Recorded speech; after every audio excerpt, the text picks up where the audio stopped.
niya, pupunta siya rito, di maka-escape na po niyan. Wala pong mati dyan.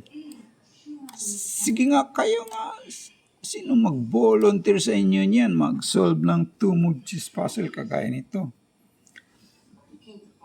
Wala naman po siyang matatakbuhan niyan. White first to move and block mate in 2 moves. Magandang araw po sa inyong lahat dyan, sa mga lahat na nag-view po. Magandang araw po at maraming salamat po sa mga nag-like at saka nag-subscribe. Maraming talagang salamat sa inyo. At para naman po sa mga hindi pa nakapag-subscribe, pwede ba po bigyan niyo naman po ako ng isang bagsak lang po? Scroll down lang po ba? Pakiclick lang yung subscribe, pati na rin yung notification bell sa right side ng subscribe para magtuloy-tuloy naman itong laro-laro natin po. Isa lang po itong libangan po, maglibang-libang lang po tayo basta pamamagitan ng pag-solve ng 2 move cheese puzzle po kagaya nito.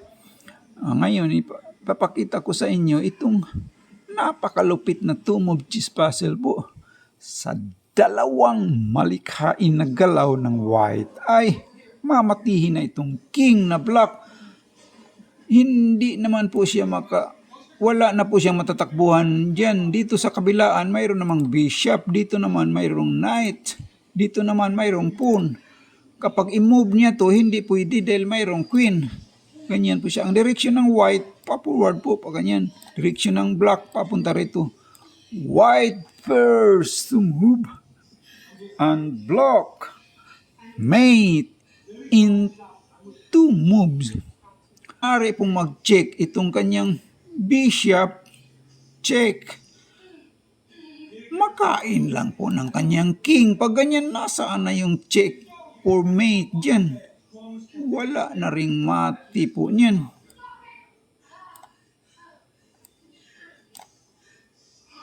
Lang po itong libangan po. Maglibang-libang lang po tayo sa pamamagitan ng pag-solve ng 2 move cheese puzzle kagaya nito.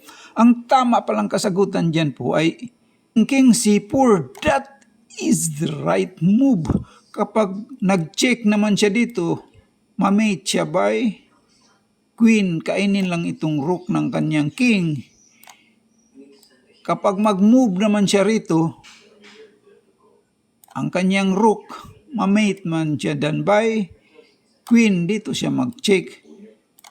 Kapag i-move naman itong kanyang, kapag kainin itong kanyang knight, ma-checkmate siya dyan by queen. Dito siya mag-check, checkmate. So, that is the right move. Maraming salamat po sa lahat ng nag-view po. Please like and subscribe lang po sa mga hindi pa nakapag-subscribe po. Thank you po.